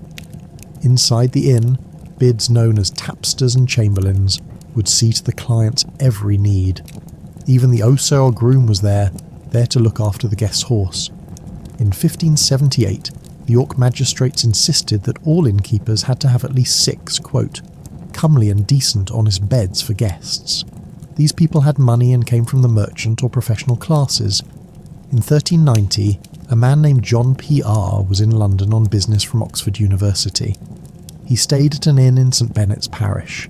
His room was burgled while he was out, and the grand sum of 200 shillings was stolen in coins and bonds, a huge amount at the time, and the equivalent of over £65,000 today. Which only goes to show the calibre of the customers using these sort of establishments. Business negotiations often took place in the inn. Technically, trading was supposed to be done exclusively in the marketplace, where it could be taxed and regulated. However, this didn't stop many from exchanging contracts in the inns and having a celebratory drink afterwards. Most ordinary people couldn't afford to pay for the wine or the lavish meals that were sold in the inn. Tavern came somewhere between the inn and the lowly alehouse. Here, those with a little more money in their pockets could purchase a cup of wine. Taverns were essentially drinking houses for the rich and lovers of good wine. As one pilgrim neatly put it, one tavern on Patoso in London had 2 floors with 30 seats on each story. The galley on Lombard Street had, quote, 8 tables, seats and trestles, pots and barrels of Rhenish, Gascon and MSY wine. In 1330, to try and slow the culture of drinking, King Edward II ruled that no wine under the price of 3p a gallon should be sold because, quote, there be more taverns in the realm than there won to be. Drinks after work. Alehouses, on the other hand, were for the ordinary people.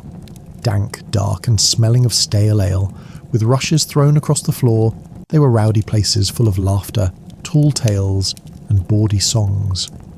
They existed simply for the entertainment of the masses and were full to the brim with everyone and anyone, from carters and carpenters to gong farmers, and from sailors to strumpets. For the commoners, there were alcoholic alternatives to beer. Rough cider was produced in large quantities in the west and south of England in the late Middle Ages. At the manor of Alistan in Sussex, over 500 gallons of cider were made every year. Day labourers were often paid in food and drink for their toil. Providing strong ale was seen as a way of keeping employees motivated and well-nourished. The better the ale, the higher the calories, and landowners would often fight over workers by offering the strongest ale. It's not known how the workers were able to remain productive, though, when they were loaded with high-strength beer. It's thought that ale may have constituted up to half of the daily calorific intake of an English peasant. In 1289, carters at Battle Abbey Manor and Fairing were given rye bread, cheese and ale in the morning, fish, meat and more drink at midday, and more ale in the evening before going home. 100 years later in Nottingham, some mowers were given pottage, bread, beef, pork, lamb, veal, and ale to mow the Lord's meadow. They were allowed to enter the manor another 3 times for a refill of more drink. Then they were given a bucket of ale to take home at the end of their shift, beer money. Communal activities were always a good excuse for heavy drinking, and on those occasions it was even encouraged. Religious and seasonal festivals like Whitsun, Michaelmas, and Yuletide saw the charitable concept of church ale, in some areas called Scot or Leal. The idea was that people would donate beer or the ingredients to brew a batch of ale, and then buy it back by the cupful. It was a way of raising funds, sometimes as charitable donations to the poor. In Wiltshire, during the 13th century at the Devils, the Scot Ale went on for 3 days. On the last day, any bachelors in the village were encouraged to drink any ale that was left, for free as long as they could stand up. Communal drinking often took place in the churchyard, and the church authorities regarded the drunken affairs as ungodly, as they often led to disorder. There were attempts to ban the church ale, and although the clergy were forbidden from taking part, this order was often ignored, and the event was held away from the holy building instead, with the clerics joining in. Archbishop Langham went so far as demanding the excommunication of anyone taking part in, quote, these common drinking bounce patches, matches and dispatches. Drinking was a part of medieval life from birth. Neighbouring women who helped with the birthing would bring drink with them as they assisted in the labour. This was for nourishment and to fortify them during the ordeal. A special drink was brewed, known as Mother's Coddle, which consisted of warm ale with added wine, sugar and spices. It was meant to sustain the woman's strength during childbirth. It was seen as an essential part of the process for mothers to have booze, even when they were in labour, and to help in their healing process after. Once a child was born, the parents were expected to provide drinks for the guests at the christening. Just as it is today, drinking was an accepted part of marriage celebrations. Bride's ale was a tradition practiced by most families and involved either the bride or her mother bringing a batch of ale for friends and neighbours to enjoy. The catch was, they had to pay a ridiculous amount for the tipple. The profits went to the happy couple as a wedding gift. The tradition became so popular in England that the words bride's ale merged to form the word bridal. But the church was not happy, and 100 years after Bishop Langham had called for the banning of Scott Alice, bride ales were prohibited in the parishes of Canterbury. Many couples exchanged their vows or marriage contracts. Where else but in the tavern? This could cause problems though, as one woman discovered when she was dragged before the ecclesiastical courts. Apparently she had contracted a marriage with a man who had proposed to her in the tavern one night as they were drinking. The woman argued that just because she chose to accompany a man for drinks didn't mean that she was now contracted to marry him. On the death of a wealthy person, large quantities of alcohol were consumed at the wake. In 1319, at the funeral of the Bishop of Winchester in Souk, London, 1,100 gallons of ale were consumed. People would often leave instructions in their will that drink had to be given to the poor, on the expectation that they would then pray for the soul of the departed. When the will of Stephen Thomas of Lee in Essex was read out in 1417, it had stipulated that, quote, 10 bushels of malt should be brewed after his death so that every poor man might have a gallon of ale. Some wills also made provision of alcohol for their loved ones. For example, a widow might be provided with a certain quantity of wine for the rest of her life. Have another. In the aftermath of the Black Death, living standards rose, along with wages, as the demand for land declined. There were too many jobs available and not enough people to fill the vacancies. Many abandoned their villages and migrated to the towns and cities. By the beginning of the 15th century, a craftsman in the south of England was able to buy 4 gallons of good ale with a day's wages.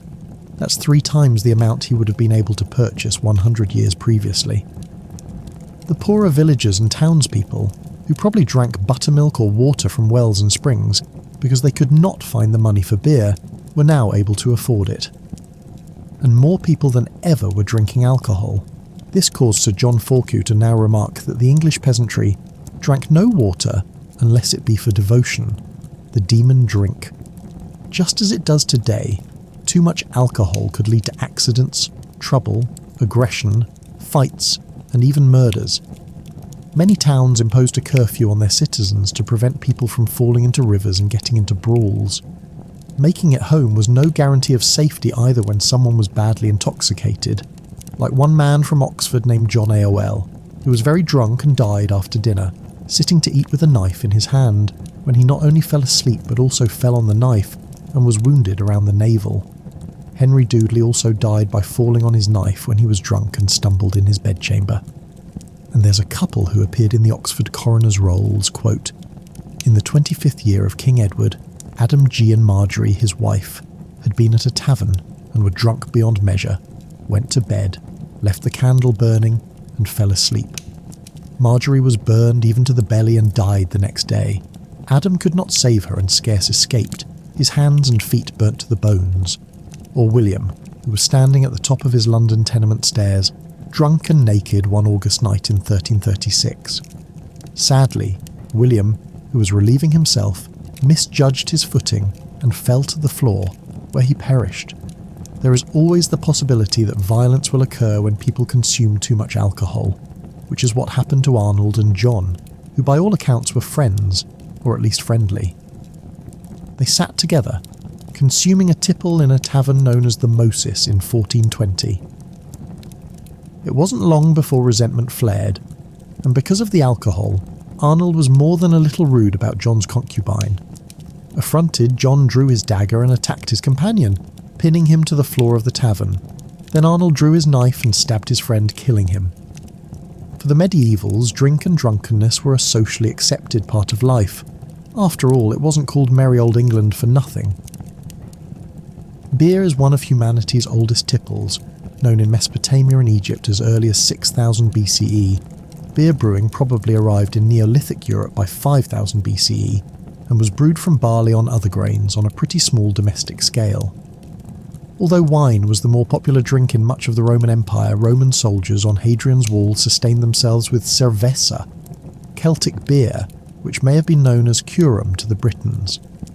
The Anglo-Saxons introduced the word ale into the English language, and even used the word alu as a sort of magical healing word. Clearly they were big believers in the power of a pint. Generally speaking, medieval brewing happened in 3 phases. The first was malting, involving the treatment of the brewing grain by converting the starch to sugar water. They were drenched in warm water, which released a chemical enzyme to let this process be carried out. The malted and unmalted grains would then be taken for the second phase, mashing. Water was added, and all the grains mushed together while the enzyme made it into a sugary mix, known as wort. Finally, the liquid wort would be separated from the grain solids and placed in an urn for the fermentation phase. It would be left to either ferment on its own or have yeast added to help it along. Any remaining solid grains would likely be taken to be malted or mushed again with another batch to ensure none of it was wasted. L.F. Saltzman goes into more detail on the subject of English brewing. Their main product was ale, described by a contemporary of the 16th century as the Englishman's natural drink. In the 12th century it was described as the people's food in liquid form. Some people brewed it in their own homes and could sell it to locals. To show they were open for business, they would take a broom and stick it above the door to their home, indicating theirs was an alehouse. However, all ale had to be verified by an official taster before it could be sold. While this seems like it would be an enviable position, you have to remember they would be required to sample all of the drink.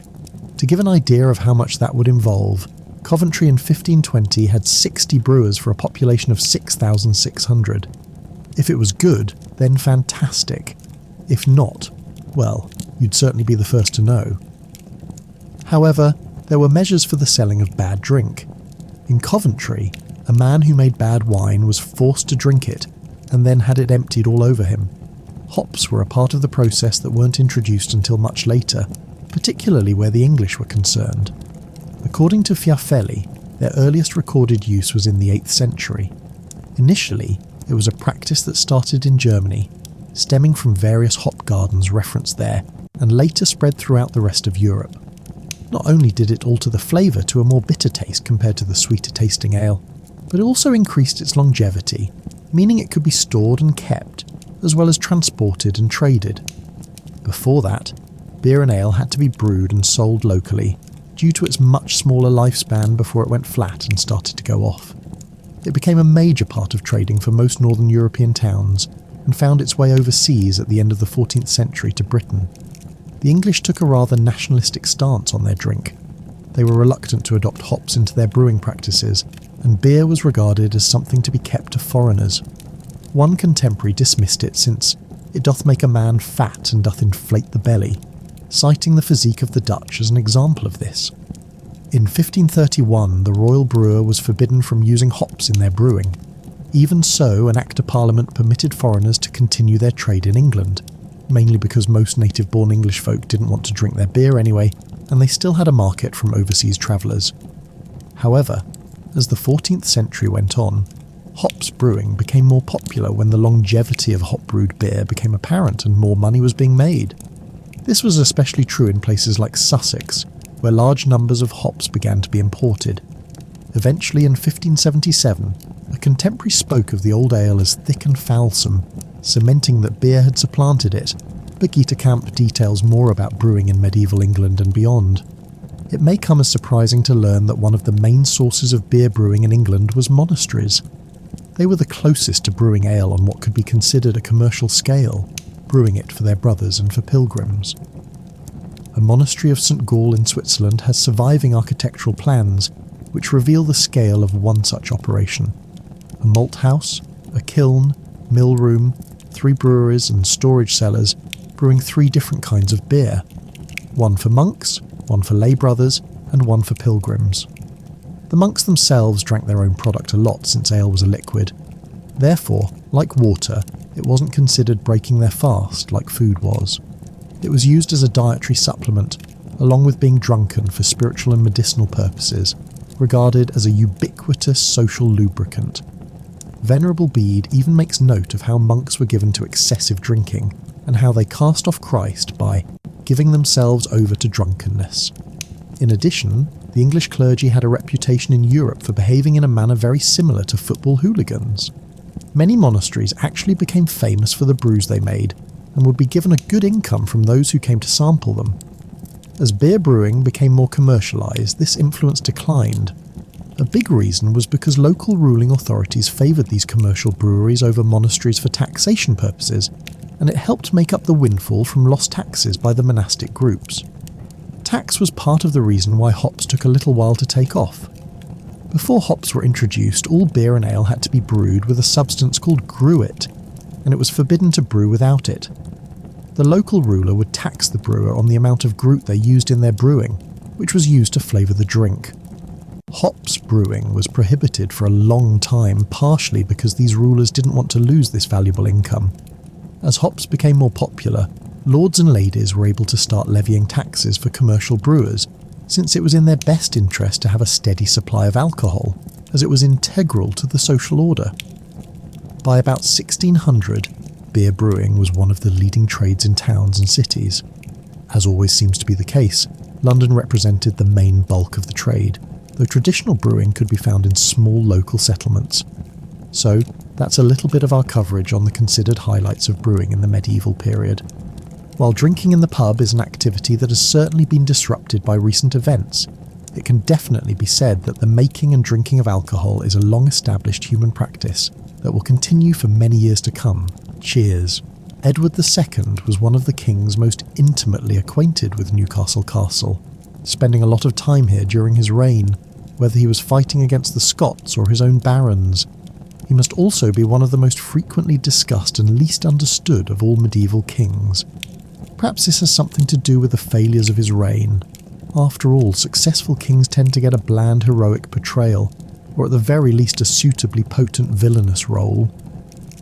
Richard the Lionheart is generally remembered as the good guy in Robin Hood stories and not much more, while Edward I, Edward II's father, is usually remembered through the lens of his Welsh and Scottish wars as the tyrant Longshanks who conquered Wales and tried unsuccessfully to do the same to Scotland. Historians may take a more nuanced view of these kings. Richard the Lionheart often comes in for some criticism for spending relatively little time in England during his reign, preferring to do battle for his lands in France or for the Church on crusade in the Holy Land. Edward I may have been a belligerent warrior, but he was also a strong reformer who did his best to root out corruption in the government and legal system of England. But where you get someone who is regarded as a bad king, such as John, Edward II or Richard II, people can project all sorts of their own obsessions and neuroses onto them to explain their downfalls, and they often come across to modern readers as more compelling characters for this reason. With Edward II, this projection has tended to take the form of overt homophobia, with most history books concluding that Edward's fondness for his chosen favourites, there are plenty of not-so-subtle euphemisms at play, over the established nobility of England was the cause of his failure as a king, his downfall and eventual death. In modern pop culture, this is perhaps best illustrated by Edward's portrayal in the influential 1995 film Braveheart. Edward II has only a tiny part in this film, with the role of villain taken up by the scenery chewing Patrick McGoohan as his father, Edward I. Prince Edward is portrayed as a camp stereotype of a gay man, uninterested in his beautiful French wife in favour of a handsome knight the film calls Philip. In a pretty grisly scene, Edward I kills Philip by throwing him out of a window, which is largely played for a cheap laugh. Edward was not yet married at the time the film is set, and Isabella, who would become his wife, was only 9. Philip is presumably supposed to be based on the handsome Gascon knight Sir Piers Gaveston, who is the man most frequently named as Edward's lover. In real life, Edward was described by his contemporaries as tall and strong, a fine figure of a handsome man. His effigy in Gloucester Cathedral shows him as a handsome man with long hair and curling beard. Although some later historians called him a coward due to his lack of success in battle, the sources don't bear this out either. In his most famous battle, Bannockburn, he may have proven a disastrous commander who lost the battle, but he fought on the front line armed with a mace, and only left the field when his bodyguard physically dragged him away for his own safety. Whatever his sexuality was, it does him a massive disservice to portray him as a stereotype. While the incredibly camp characterisation of Edward in Braveheart is based purely on homophobic stereotypes, the idea that Edward II was England's first gay king goes much farther back. In fact, while he was still on the throne, insinuations about the king's infatuation with his close advisors were common. Even the famous story of his death seems to have come about as a sort of nasty comment on what the authors thought of his sexual orientation. The story goes that when Edward was eventually forced to abdicate and then murdered by his wife and her ally Roger Mortimer, he was killed by having a red-hot poker inserted into him, a not very veiled reference to what medieval authors would have called the sin of sodomy. The fact that this story is not true but was invented sometime after the king's presumed death has not stopped it from being one of the best-known stories about Edward down to the modern day. It is a story repeated by Christopher Marlowe, a contemporary of William Shakespeare, in his play The Troublesome Reign and Lamentable Death of Edward II, King of England, with the tragical fall of proud Mortimer, better known for obvious reasons as Edward Thursu. This play, written in the 1590s, makes Edward's homosexuality the main theme of the play, and has led many people to theorise that Marlowe himself was gay, and exploring his sexuality through this play. In 1991, Derek Jarman adapted the play into a film and included overt references to the gay rights movement and the Stonewall riots, arguably making Edward II one of the earliest of England's gay icons. Of course, we often hear that it is fraught with difficulty to read modern sexual identities back into the past. To an extent, this is true. Edward would not have recognised terms like homosexual or identified himself in that way. People in the Middle Ages were defined by their status, their family, their religion, their place of origin and other factors than sexuality, a concept that did not exist at all. At the same time, nothing has fundamentally changed about human beings between Edward's time and our own. Medieval people felt desire, love and other emotions in the same way that we do. They just had different ways of describing their experiences. We also know that the idea that LGBTQ+ people simply did not exist in the medieval period because the words did not exist is, not to put too fine a point on it, total rubbish. Medieval society was obsessed with, and had a complicated relationship with, sex. Their ideas may have differed from our own, but this hardly means that people in the modern day can't look back and see their own experiences mirrored in those of the people of the past. We do, for example, have records of at least one transgender woman living in 14th century London, and references to homosexual behaviour are surprisingly common. Such relationships were not yet technically illegal in England. Sex between men was outlawed in secular law under Henry VIII and remained so until the 1960s, although they were regarded by the church as sinful. What wasn't? To the medieval church, the only form of acceptable sex was between a man and his wife, solely for the purposes of producing a child. Even enjoying sex with your spouse was considered sinful. other sexual sins including fornication, having sex while unmarried, and sodomy. Sodomy was any sexual act which gave pleasure, but which could not lead to pregnancy. The fact is, a huge number of people of all sexual orientations would have fallen foul of church rules against sodomy, which also included any kind of homosexuality. In fact, even allowing for the overactive imaginations of many churchmen, it does rather seem from the surviving records that what the church called sodomy was going on all over the place much of the time, even in other parts of Europe where the law treated such relationships more harshly. Many of the chroniclers who wrote about Edward and Piers Gaveston's relationship presumed that it was a sexual one. The Westminster Chronicle says that his love for Piers Gaveston led him to reject the embraces of his wife, while another medieval chronicle puts it a bit more bluntly and says that the king rejoiced in sodomy. French observers at his coronation said that he seemed more attracted to Gaveston than his wife. His wife was only 12 years old at the time, so that is probably for the best. We know that Edward referred to Piers Gaveston as his brother and spoke often of his love for him. At the same time, Edward fathered 4 legitimate children with his wife and at least 1 illegitimate son, and Piers Gaveston also fathered several illegitimate children. In light of medieval views of sexuality, this is not particularly surprising. Perhaps in the modern day both men might have identified as bisexual.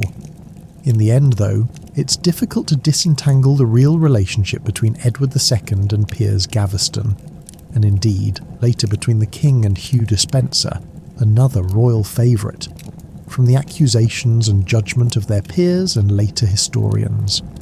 To many people, the idea of a loving relationship between the king and another man was inherently dangerous and destabilising to the state, and the fact that both of Edward's favourites were executed by his enemies before the king himself was finally overthrown by his own wife has certainly influenced the way that Edward's relationships have been viewed by posterity. What is interesting is that this aspect of Edward's life has been speculated on so often over the centuries since his death, with each generation relating Edward's life to their own experience, all the way from the medieval chroniclers to Christopher Marlowe to Sir George Benjamin, who premiered his opera lessons in Love and Violence at the Royal Opera's House in 2018. Each generation relates Edward's life and relationships to their own experiences and will continue to do so. Alright, you've just woken up in a Viking longhouse. Congratulations, you're still alive. That's a good start. But the smell is something else.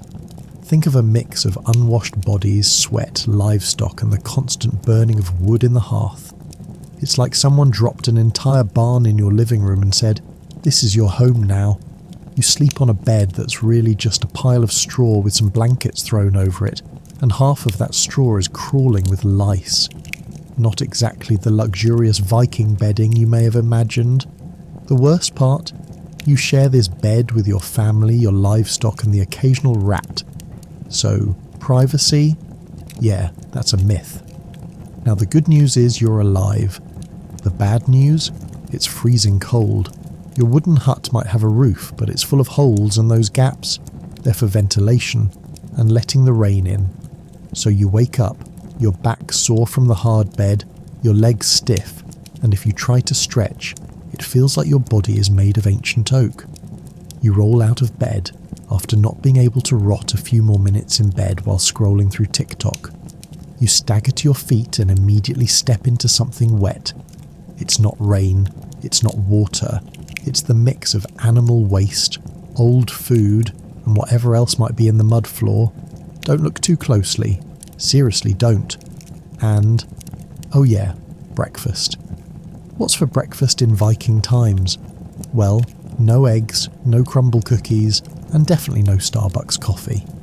Your breakfast is whatever you can find, which means probably a bowl of soured porridge, maybe some dried fish if you're lucky. Bread. If it's made from barley, it's more like a brick than something you can eat without risking a dental emergency. You wash it down with weak ale. That's right, even kids drink it. It's the only drink that won't immediately make you sick because guess what? The water is worse. So, cheers. You think maybe you'll enjoy a nice stroll after breakfast, but nope. It's time to work. And by work, I mean you're about to break your back doing hard labour for someone else's benefit. Whether you're farming, building ships, or forging iron, there's no break.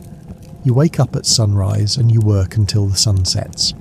There's no such thing as getting off early.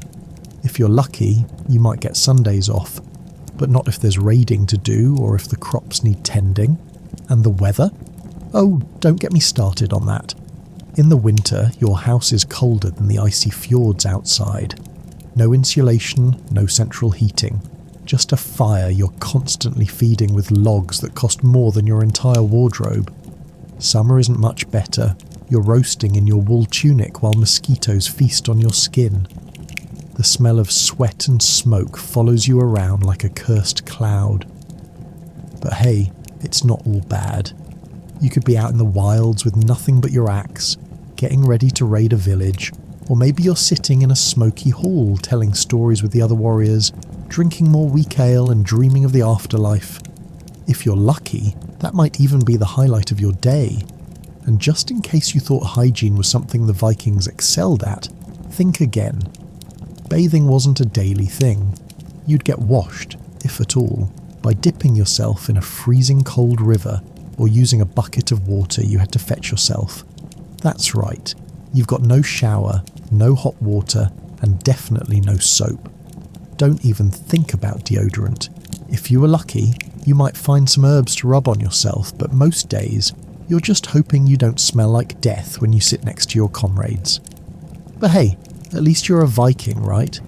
A little hard work, a little grime, but plenty of opportunities to prove yourself on the battlefield. It's not a glamorous life, but it's a damn tough one. And that toughness, that's what made them legendary. So grab your mead, sharpen your axe, and get ready for your life as a Viking. As a Viking, you weren't exactly the type to sit around sipping mead in cosy warm cabins. These guys were like the world's first real-life extreme adventurers.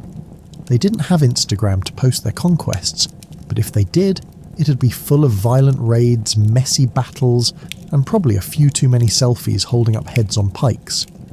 Now, if you're thinking of Vikings as some romanticised warriors who rode into battle like the cast of a cool Netflix series, think again. The reality is much darker and much more brutal. First off, you've got to survive the cold. I mean, we're talking about a place where the winters aren't just cold, they're bone-chilling cold. It's so cold, you'd think even your thoughts would freeze. You're living in a wooden shack with no central heating. Your roof's made of grass and turf, and you're stuck with a bunch of guys who really, really like to fight. Viking life isn't for the faint of heart. You don't get to be a Viking by being a peaceful farmer. You're a farmer with an axe, ready to raid the nearest village at the drop of a hat. Oh, and don't forget, you've got to deal with that Viking haircut, which wasn't so much about looking good as it was about practicality. Mostly, it was about making sure your enemies had something to grab onto when you're headbutting them in a brawl. But it's not just fighting that's your main hobby. Oh no, they've got a full agenda for fun. Besides raiding, pillaging and slaughtering, they also love themselves a good feast. We're talking giant, boar-filled, ale-saturated, horn-clinking, fire-blazing nights where you'd probably end up passed out before sunrise. So if you wanted to live your best Viking life, you better be able to handle alcohol and chaos in equal measure. You don't have a lot of time for anything other than survival. You don't get to live in a warm, cosy cabin, relaxing by the fire. You're out there in the elements, struggling to feed yourself and your family, knowing that any day now, your neighbours might decide it's a good day to raid your village. You can bet that when Viking men and women weren't out on those long ships, they were busy sharpening weapons and trying to fortify their homes in preparation for the next inevitable attack. You live in constant fear of another tribe deciding your peaceful little patch of earth would make a perfect place for them to plant their flag and, more importantly, steal your stuff. And the Viking ships? Oh man, those things are no joke. If you've ever seen a Viking longship, you know it's built for one thing: destruction. These are war machines, not just boats. They can navigate rivers, coastlines, even frozen seas in the winter. You're not just cruising on a Sunday outing here, you're looking at an intense high-speed raid right into the heart of whatever poor village got unlucky that day. But here's a thing that a lot of people don't get about Viking society. You aren't just a bloodthirsty pirate. You had their own culture, your own beliefs, and a whole complex system of honour and respect. Sure, their idea of honour probably involved pillaging and plundering, but there was a code to it. For instance, if you were a Viking warrior, you were expected to fight for the glory of your god, which was mostly Odin, Thor and the gang, and in return, you hoped for a glorious death in battle. If you died in your bed of old age, that was seen as weak. The real goal was to die fighting. That's how you earned your place in Valhalla, the ultimate afterlife. So if you had to choose between living long enough to be old and miserable, or dying with your axe in your hand, the Viking way was simple. Die with your boots on. And let's talk about the Viking ships for a second. Longships were the epitome of Viking technology. We're talking fast, lightweight, and capable of being paddled up shallow rivers or across the open ocean. These ships weren't just for travel, they were war machines designed for quick, brutal strikes. Imagine being a Viking and sailing into a village, raiding it, and then getting the heck out of there before anyone could even think of fighting back. No mess, no fuss, just pure, unfiltered chaos. But the Viking story isn't just about war and bloodshed, it's also about exploration. These guys were the real adventurers, long before Columbus set sail. Vikings travelled to parts of the world that most people didn't even know existed. They went all the way to North America, way before anyone else did. They discovered Greenland, Iceland, and maybe even parts of Canada. And all of this was done without GPS, smartphones, or even a decent map. They just hopped on their boats, crossed oceans, and basically said, well, let's see what's over there. And if it didn't work out, they just went home and tried somewhere else. Alright, so you've survived your Viking childhood without freezing to death, getting raided or falling off a longship. Congrats. But don't get too comfortable, because now comes the next charming chapter of your miserable little life. Disease, filth, and a complete lack of basic hygiene. See, personal cleanliness wasn't exactly at the top of the medieval to-do list, and by not at the top, I mean it wasn't even on the list. Bathing? Maybe once a week if you were really fancy, and even then you were probably scrubbing yourself down in the same filthy river you just threw your enemies into after a raid. Soap? Kind of. They had a primitive version made out of animal fat and ashes. Sounds refreshing, right? The average Viking probably smelled like a combination of wet dog, fermented fish, and regret. And you think your gym smells bad after leg day? Buddy, you have no idea. The stench was so bad that some Viking raids may have succeeded because villagers just didn't want to get anywhere near them. Seriously, who needs weapons when you can just weaponize your own BO? But wait, it gets worse. Let's talk about food. If you thought medieval cuisine was all about hearty feasts and roasted meats, think again. Sure, Vikings could throw down at a feast when they had the chance, but day to day, you're looking at a delightful menu of barley gruel, dried fish, questionable meats,